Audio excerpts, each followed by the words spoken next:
or grow it.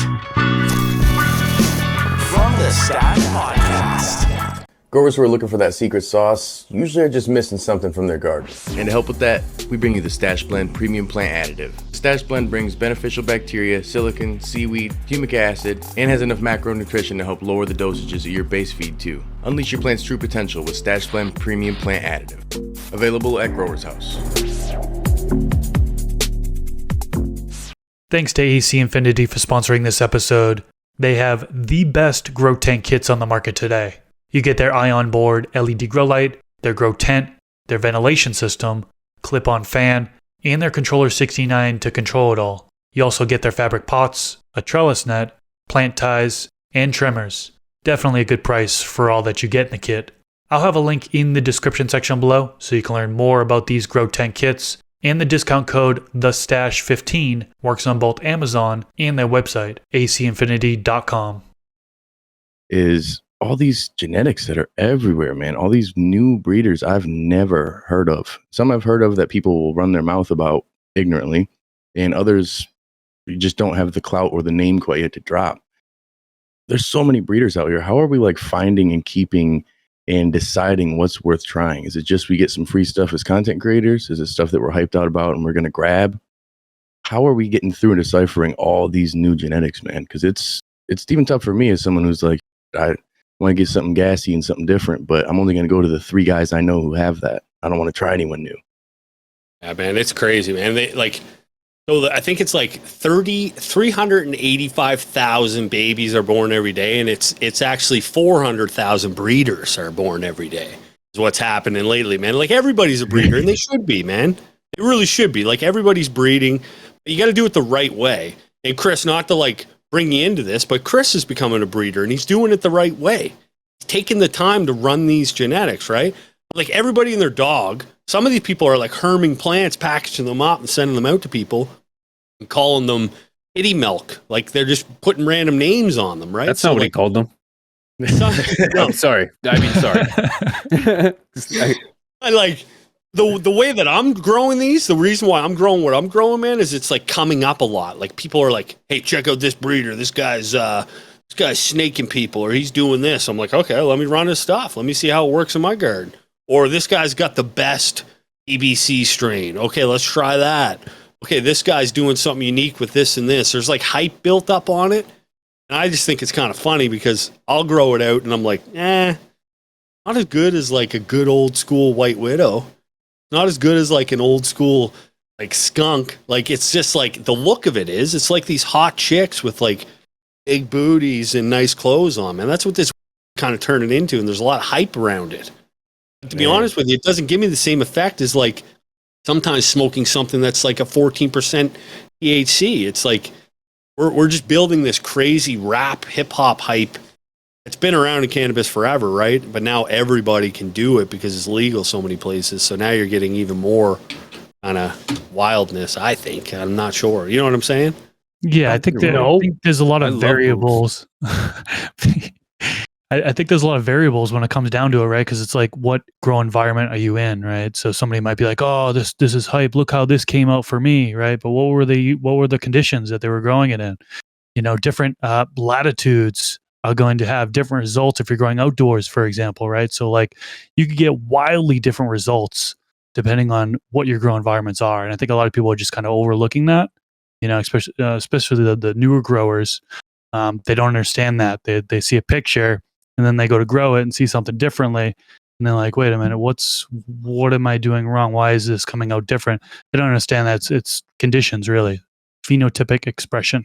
That's a great point. On that. I think the biggest issue that comes into play is with that, rap hip hop / we'll call bud porn look. It's most people are only able to check this stuff out based on the internet or images. You can't really find it any other way. I mean, correct me if I'm wrong. You don't have a local sommelier you can just go test these cultivars from and guaranteed get that phenotype. So you have to essentially try it by buying it, and then in that sense, you're going based on the description and the look. And the issue is just like most things. There's some bad I'm not even gonna use the word so I get in trouble. There's bad beans out there in every industry, and those people oftentimes will saturate it in the wrong way and make it hard for those who want quality to be able to rise to the top without getting clout, vanity metrics, or just looks. And a lot of people will look at it, if it's not purple or crazy looking with trikes, it's not exotic, it's not fire. But I just don't vibe with that. I need to try it myself, because there's a lot of that stuff part's kind of just built into us as humans, right? Like we aesthetically want to look at things that look better, right? Cars, clothing, women. Like I literally am only growing this stuff because I get like multiple inboxes. Like right now there's this huge beef going on between Copycat Genetics and Square One. So Square One has the strain BBC, which is the banana buttercups. This is just from my mouth, guys. This is what I've kind of brought up together. This might not be the truth. So he's got this BBC that apparently has never been cut, never been given to anybody. He makes seeds of them, right? So those seeds go out. So then Copycat Genetics now has this BBC strain crossed with some of his things, but there's never been any cuts. Copy says he's got a cut of it. So then you got to think, like, maybe this guy has given cuts to, maybe Pigeons has a strain, he gives a cut Chris. Well, Chris gives it to Brad. Brad gives it to Rick. Now Randy's got it and he sells it to Copy. You never gave one cut out, dude?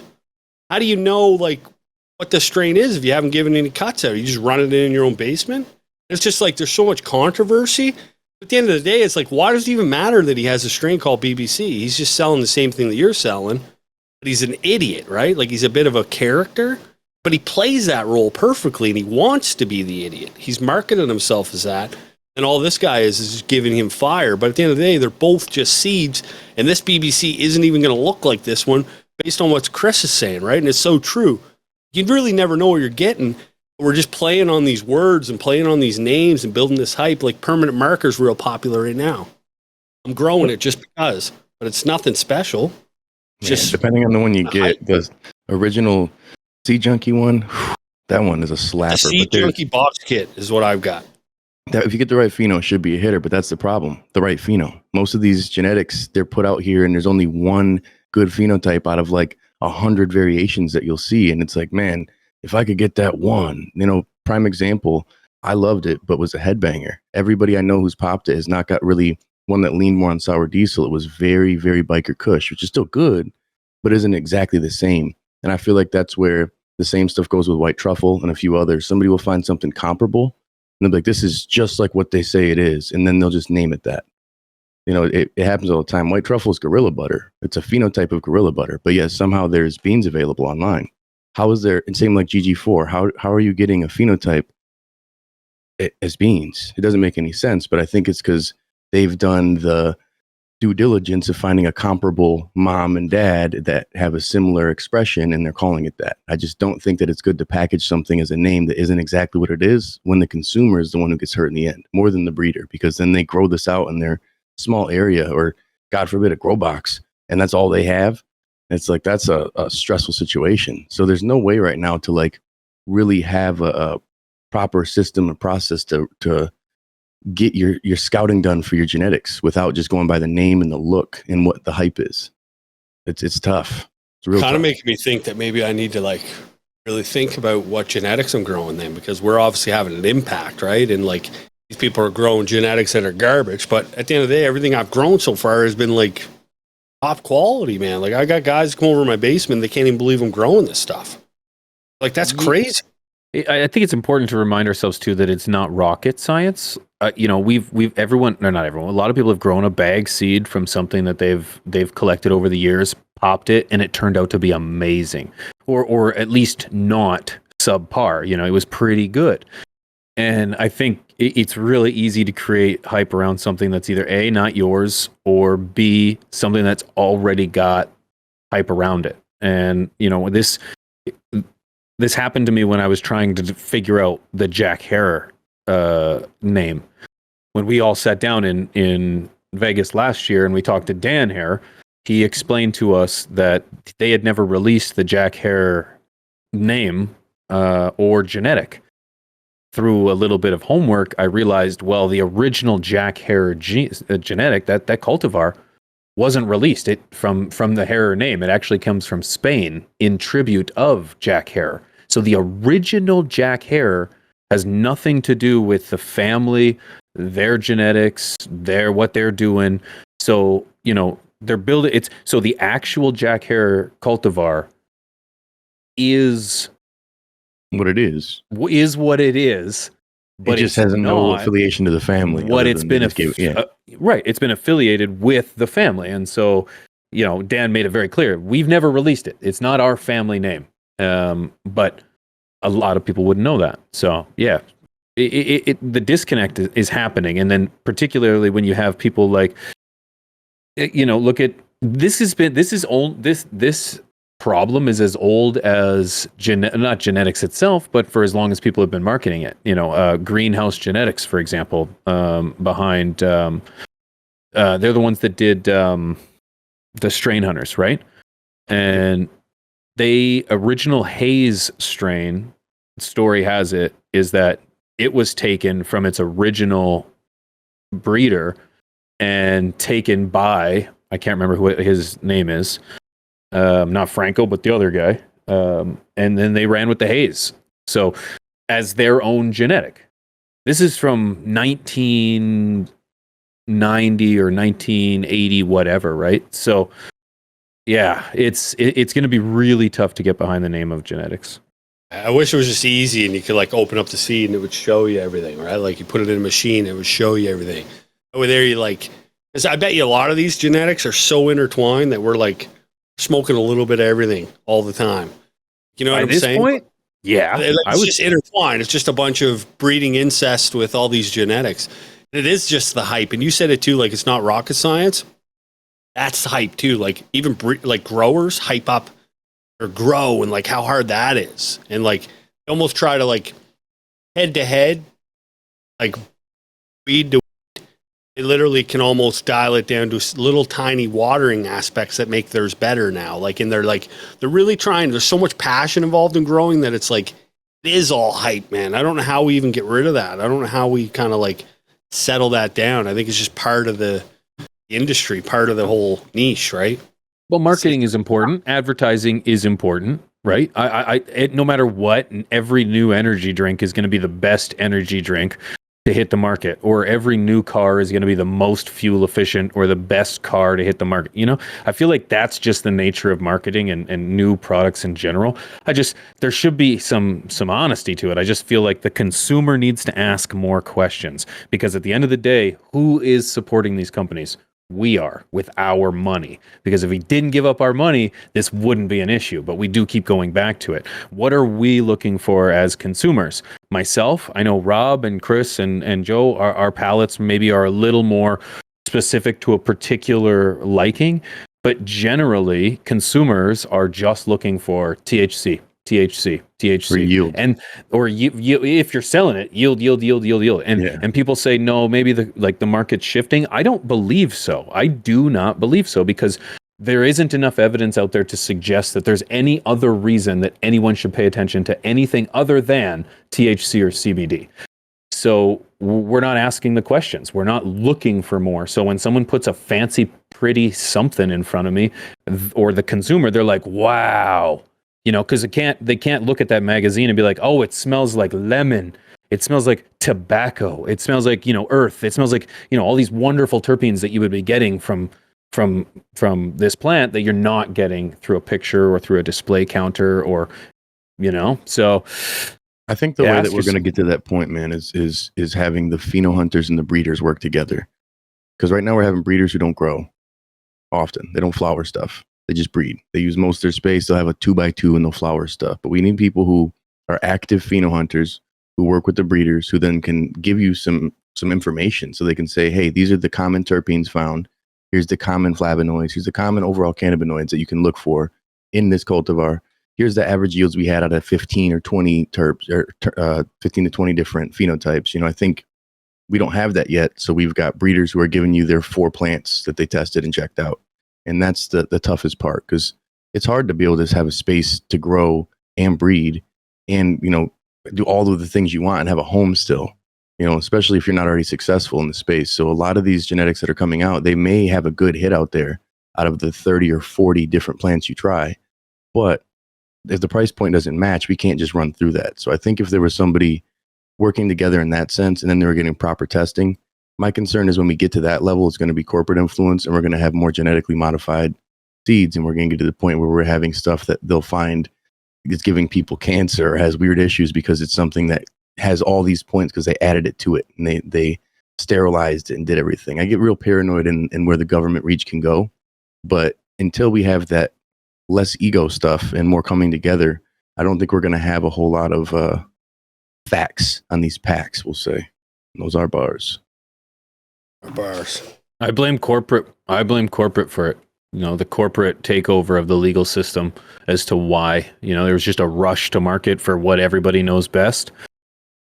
And it takes time to grow something different. It takes time for science to kick in. It takes time for our research to happen and for people to be like, well, okay, well, wait a second, maybe it's something else I'm looking for rather than CBD or THC. It's going to take time for that evolution. And corporate, I don't want to, I'm trying to find corporate plant, corporate industry, corporate, I'm trying to fill in the blank there. It doesn't care. It wants two things: yield, THC, and profit.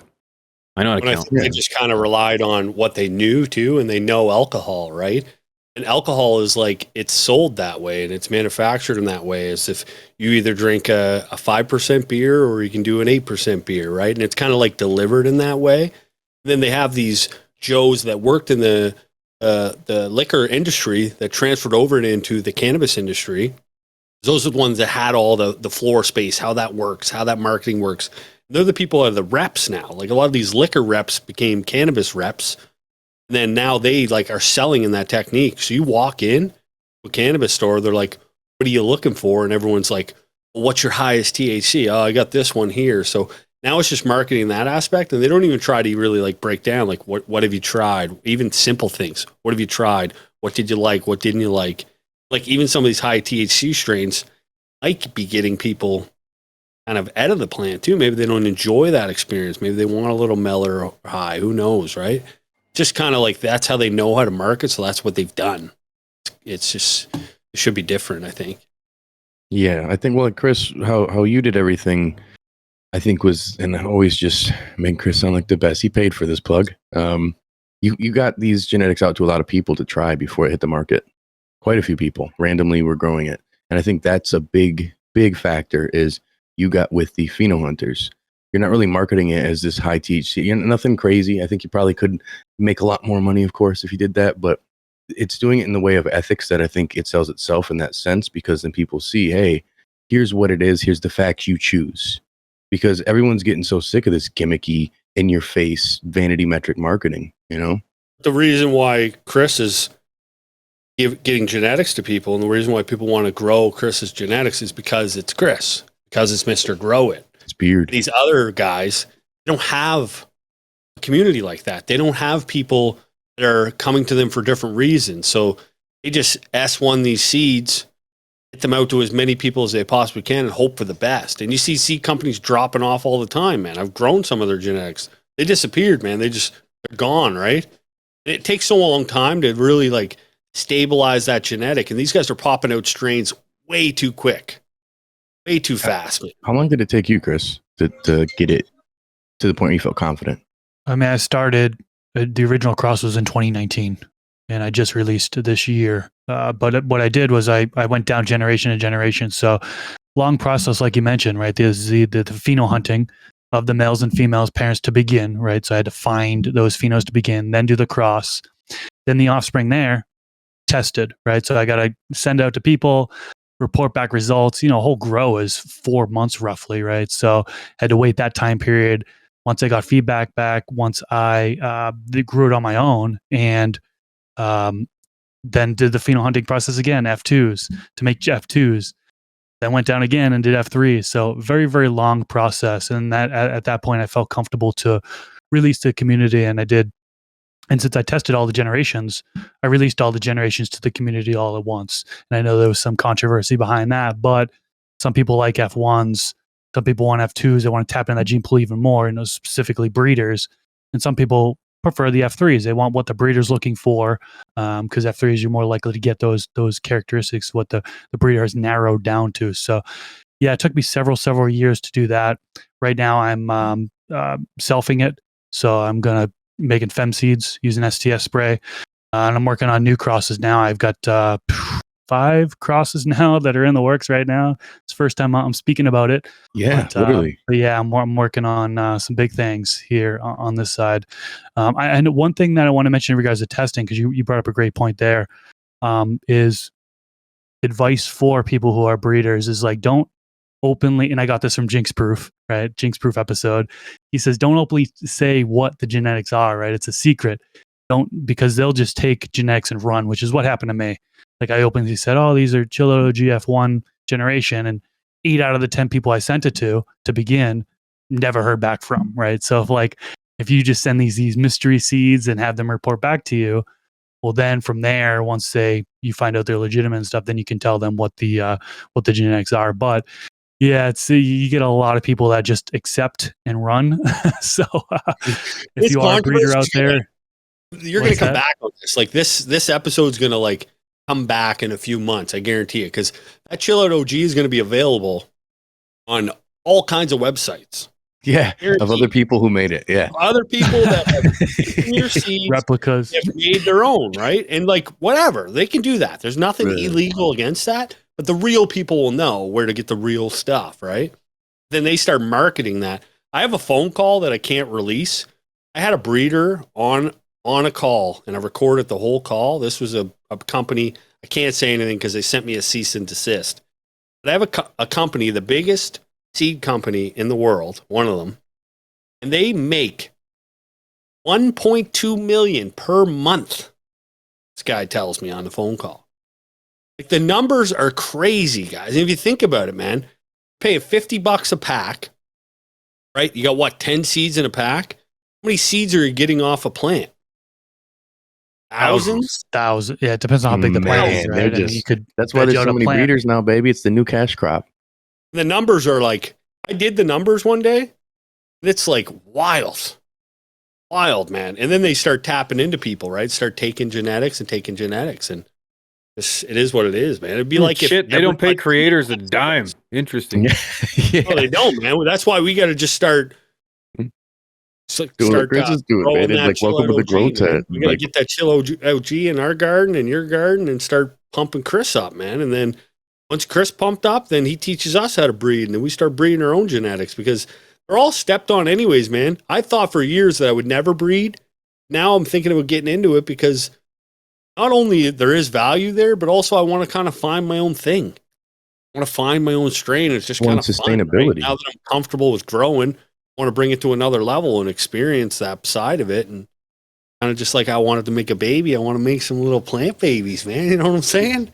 It's important to know that like there's always going to be bad actors, no matter what sector, no matter what industry you're in. There's always going to be people that are trying to take advantage of other people. It's the Wolf on Wall Street, right? It's the Bernie Madoffs. I guess, and that might be a Canadian reference. Madoff.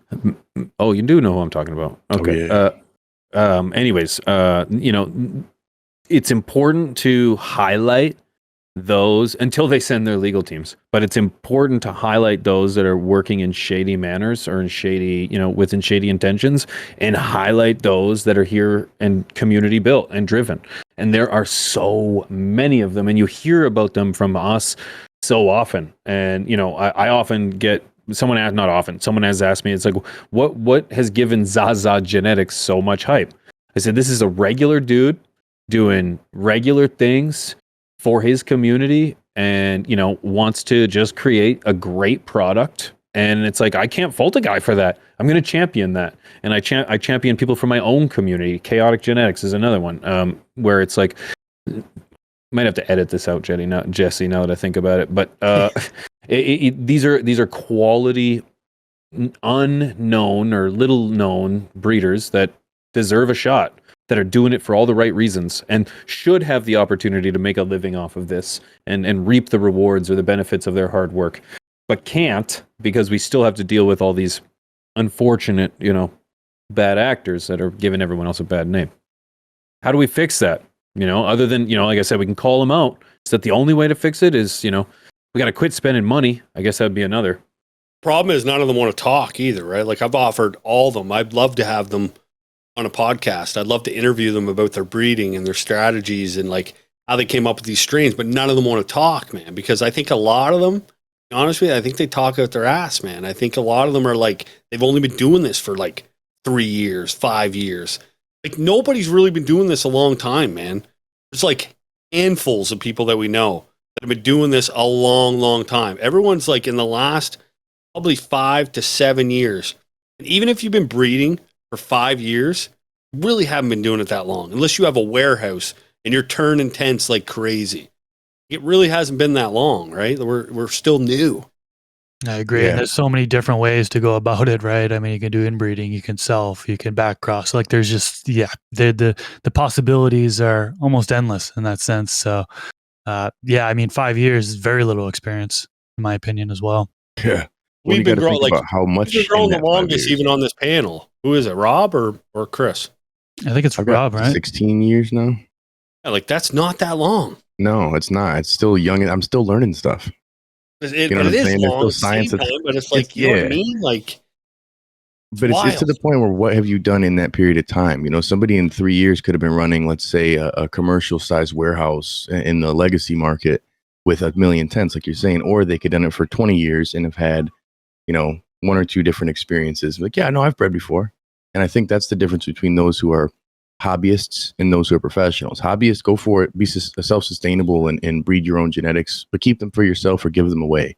Don't go to the market and saturate that where people are spending their hard-earned money and time on these genetics and calling them names that don't correlate with the actual genetic. And I think that's really what frustrates me for the most part is I can't just go based on names anymore ever, whether that be ordering genetics, going to a dispo, smoking my friend's stuff. I got to try it. Don't tell me it's a GMO or a Gorilla Glue unless I can try it, because most times it is not at all. And then that's what's tough for the newer consumers and the newer growers is they don't even know how to navigate. They're going based on name, THC, and look. And all those can be deceiving.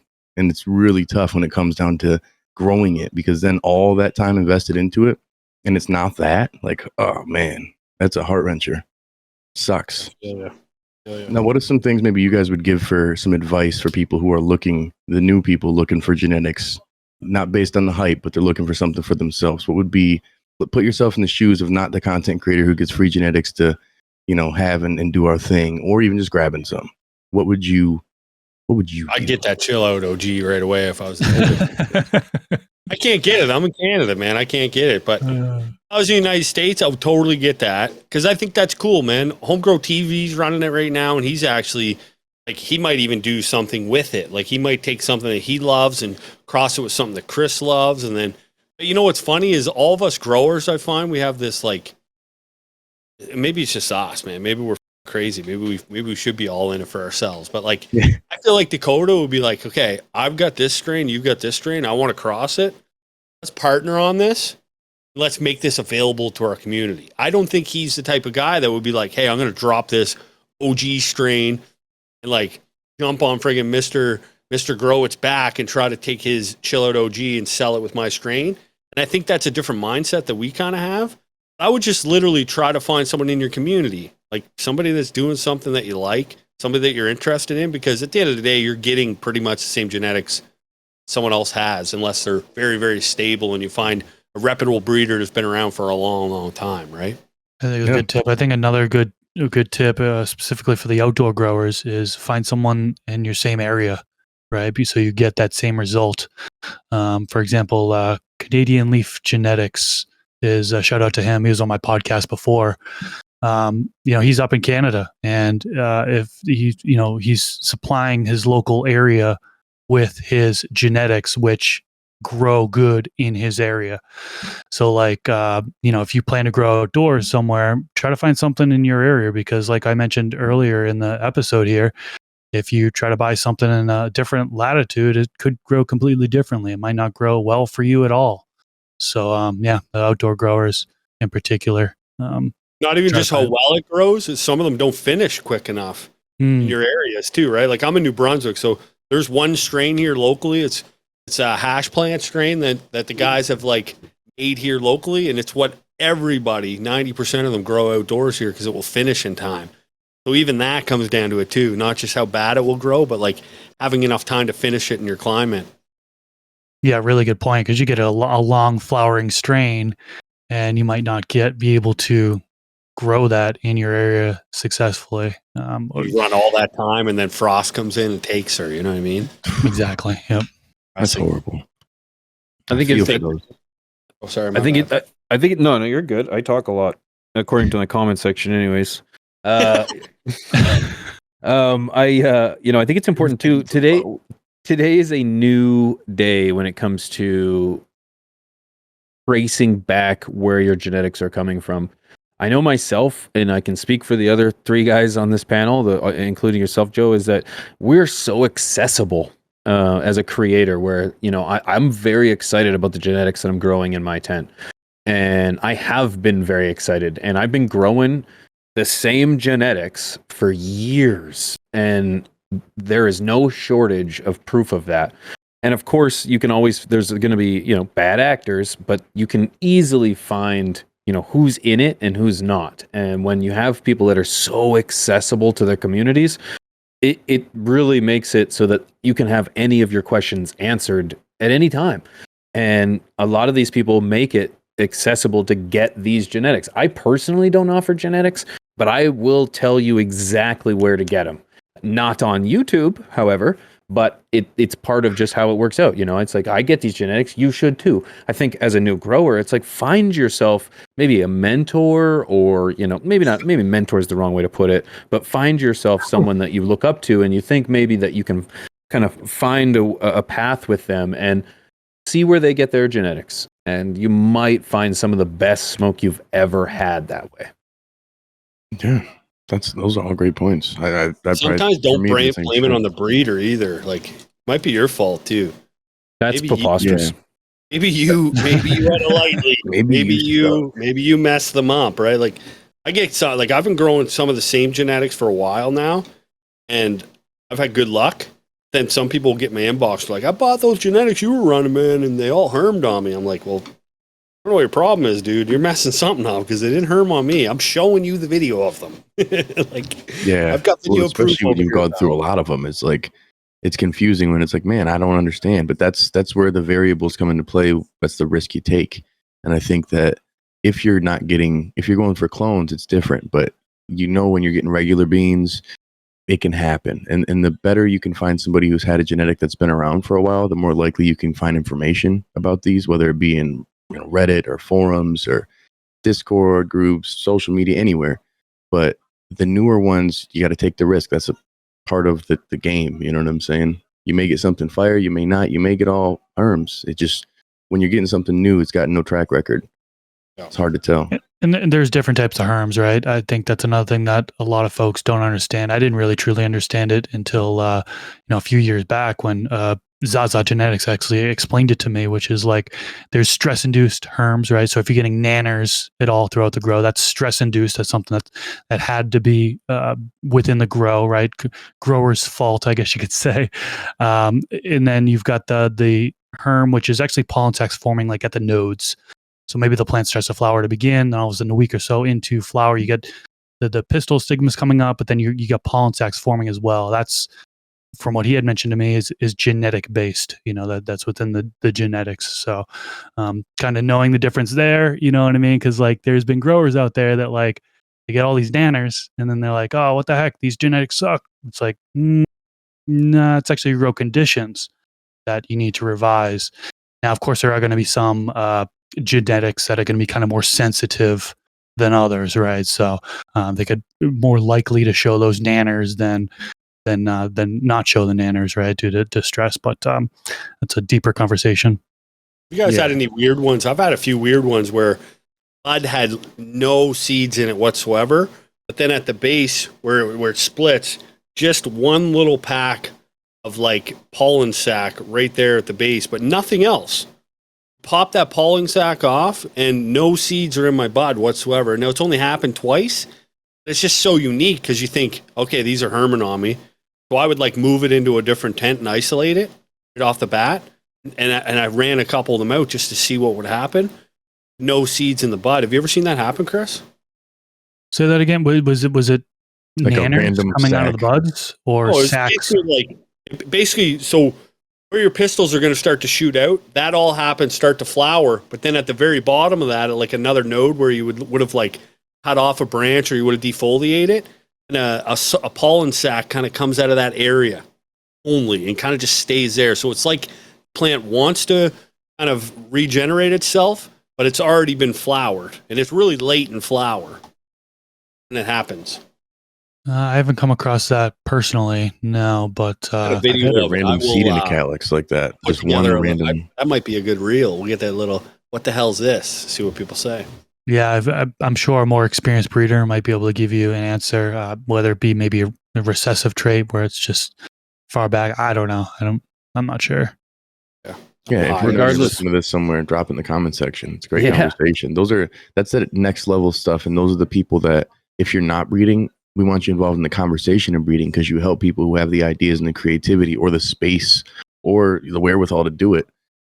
But sometimes that science and bro science can overlap in a great, beautiful, synergistic way. And I think the people like Vader, shout out Vader OG, he can bring you both levels. You know what I'm saying? Old school, random hippie style knowledge, and then, well, here's the science of why it is what it is. And it's another level of the things. But then he's also a busy person, so he can't dedicate his entire life to being a breeder. But he's somebody that you could look at as a mentor, so to speak, whether you're listening to him on the internet or we're getting with him. Same with the Zaza type. You can learn from these people and take the crazy ideas of, alchemy herb that you got in your mind and do it, but it really helps to get the knowledge behind it. So that's cool. Even the conversation of that, I never seen it. And I like how that's kind of comes full circle, where it's like the people growing it need to be the people smoking it, and are the same people that are distributing it, because that's just how it should be. We should know this plant in and out. We should work together. What a conversation, man. Joe, thank you so much for bringing everything out, man. We, if you don't know, if you're watching here back on YouTube, we're going to continue after this to do a bit of a smoke show, post show, so that we can get just down and dirty and just talk about the conversation and smoke a little bit about it. If you don't know, you can come find us, twitch.tv/fromthestash. Also come and get the latest information over on fromthestash.com. Okay. That's Twitch. We're going to stick around Twitch. Okay. We're going to stick around. Twitter, YouTube. I'm losing it, guys. YouTube, I'm out of here. Yeah, if you're listening elsewhere, appreciate you. Good looking out. This is Grower Joe. Where can everybody find you? We know where you're at. Find me on YouTube, Instagram, Ace McGrow Show, and you can find me at MJ BizCon in the Creator House, baby. Woo! Yes, man. That's going to be literally time. history in the making, man. It's never been done in our space, and I'm excited. Nope. This Thanks for place coming on, Joe. Have you guys seen the place yet? Yeah, I saw a little bit of it. I saw a screenshot. Have I you was seen like, it, Chris? it's a little ridiculous. so. We're gonna flex a Am I little staying bit. for the after I party? saw it. Oh, I Yeah. saw it. We can show you it on the after party. Yeah. Well, and you can see it too. Good. Okay. Make sure you're following, guys. We're out of here.